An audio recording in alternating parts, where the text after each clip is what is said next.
Hi, so I am going to give an overview of some analogies for transdisciplinary learning.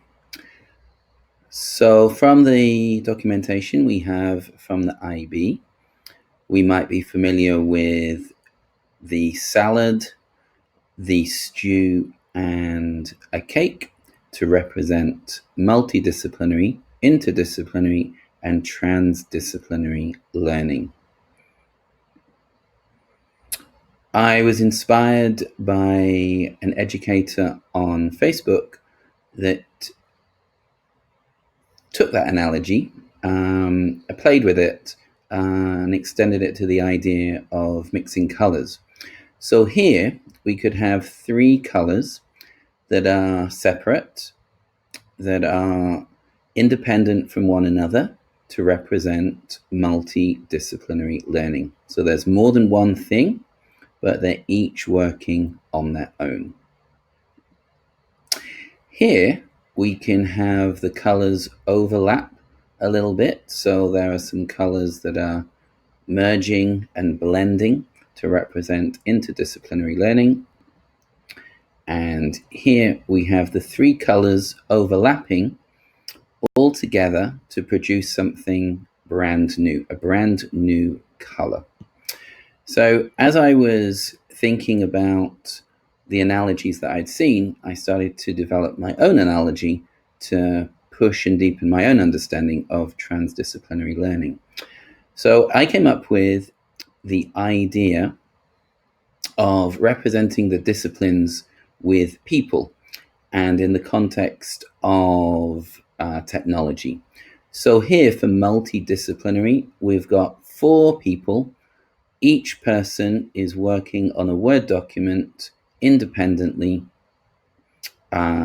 with technology. For interdisciplinary learning, I thought of the idea of Google Docs. So the same four people that are representing the disciplines are now actually working together. So there's collaboration, there's connections, there are links between the different people and the different disciplines to work towards something. And then the idea that I had for transdisciplinary learning was a Google site. And this is what I've been spending the past couple of weeks developing myself, a Google site to pull together my thinking on some of the big ideas of PYP. So with this Google site, there's an emphasis from the PYP for something to be transdisciplinary to make sure there's a relevance and meaning for transdisciplinary learning and an application to the real world. And that is what I've tried to do in developing this Google site. But also, I think it's important to recognize that the end result, the finished site, is so much stronger, so much richer, so much more powerful because of the way the parts, the individual pieces, weave in and out of one another, how they bounce, how they merge, how they support one another, how they enhance one another, how they appear, disappear, reappear, and they transform into something so much bigger than each of its own parts. And how many times they do this, how many times I've made use of different tools and pieces to develop one thing that has significance and meaning in the real world. But for me, it's also really important to recognize what each of those parts are.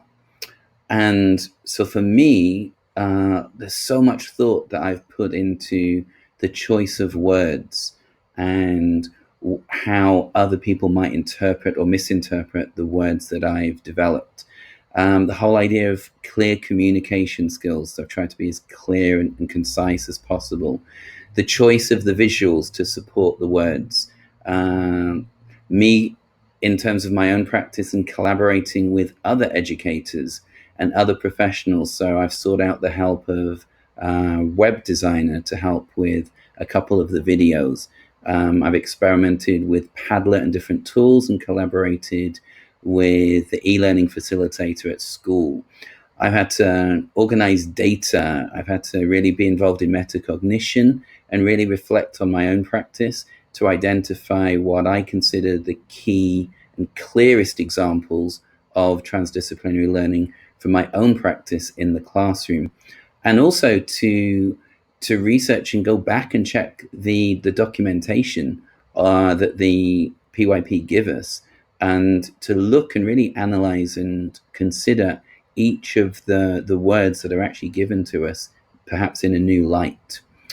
So a question to end this little video is that as you think about transdisciplinary learning and how it's different from multidisciplinary and interdisciplinary learning, what analogy would you choose to represent your thinking?